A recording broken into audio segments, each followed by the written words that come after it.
Good morning, friends. It is Monday. It is a brand new week. We get the opportunity to hopefully have reflected some over the weekend. And we have the opportunity to strengthen and rebuild relationships. That's currently what I'm going to be working on. I going through this situation right now where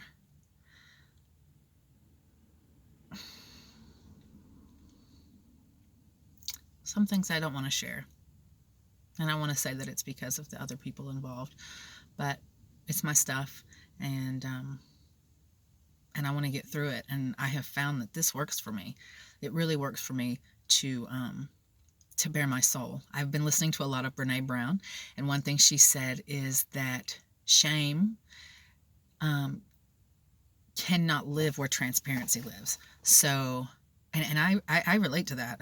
Golly, I relate to that. Once we give it a voice, once we speak it out loud, once we tell it to somebody, it no longer has a hold on us on the inside. We're no longer going around thinking about, what is somebody going to think if they found this out about me? I've been working really hard to try to be as transparent as I can. And I've still made some really dumb decisions.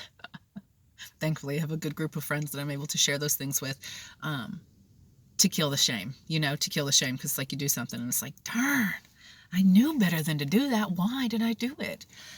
And the fact is that I'm learning. Another thing that Brene Brown said that has really stuck with me is that we have to feel the feelings, right? So I had a very wrong impression of a relationship that, well, I'm going to call it a relationship, but it wasn't like officially a relationship, but I was invested like it was. And I had the completely wrong idea about it. It's probably a lot to do with the lack of attachment when I was younger, and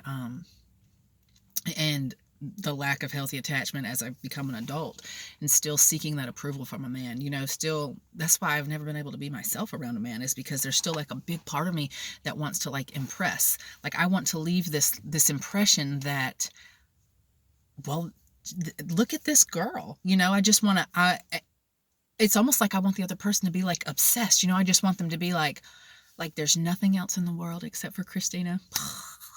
I know how that sounds. I know. But that's really how it feels sometimes. It's really what I think I want, which I don't. I really want a healthy attachment. I really want to have a real relationship, a real friendship, something where I don't have to feel like I have to impress somebody or act a certain way. And that's nobody's fault. That's nobody's fault but my own. I put that pressure on myself to think that I need to act a certain way, which is not true. It's not true. So coming through that, I made myself vulnerable, and I said how I felt, and it was received well. We were able to conversate about it, but it was very clear that was not how the other person felt, and it was a little bit of an ego thing. You know what I'm saying? Like it's kind of like, oh, but let me still try. Let me still try. So that went on and then kind of fizzled out. I've really had to sit with my feelings lately. In the past, I would party, I would substitute one man for another, right? I would gossip, probably. Tons and tons of unhealthy things. And so this time, I have learned that I have to just feel it.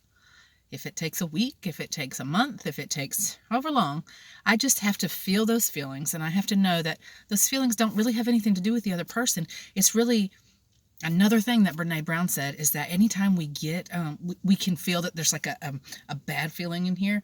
It's our responsibility to ourselves to kind of check that and say, ooh, I'm feeling something in here. Let's look into that and let's see what that is. And that's what I've had to do, and that's what I'm doing, right? You don't just wake up one day and it's like, all right, we're good, back to normal. And hopefully we don't go back to normal.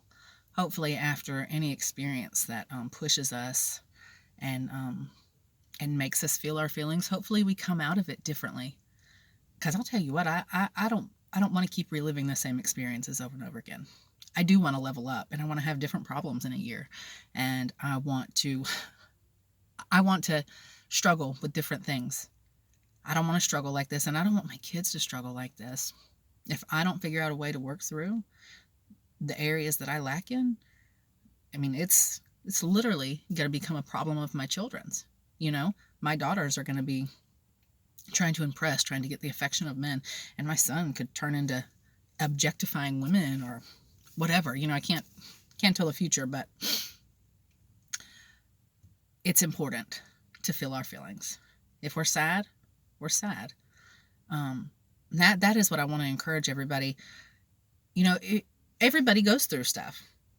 Maybe it's not for everybody to share everything they're going through like it is for me, but I'll tell you what, this helps me so much just to say it out loud and then get through it. And I'm going to keep on doing it. I have to. I'm going to encourage everybody to recognize your feelings. Feel those feelings, especially the uncomfortable ones, right? And then target those things. Like, okay, I don't like the way this feels. There's got to be something about me and my behavior. There's got to be something that I can alter, or something that needs to be looked at. Some attention needs to be paid to something that's going on in here. Working on ourselves is a good thing, right? Wanting to change those things is a good thing. And I feel like I'm walking towards this gigantic field of peace. And I want everybody to feel that way, because I know we all struggle internally. And I know it's not ever going to just go away. But I think it can get better. And we can become our true selves, and we can do the thing that we're here for. We're not held back. I hope you guys all have a great Monday, and I will talk to you guys soon. Bye.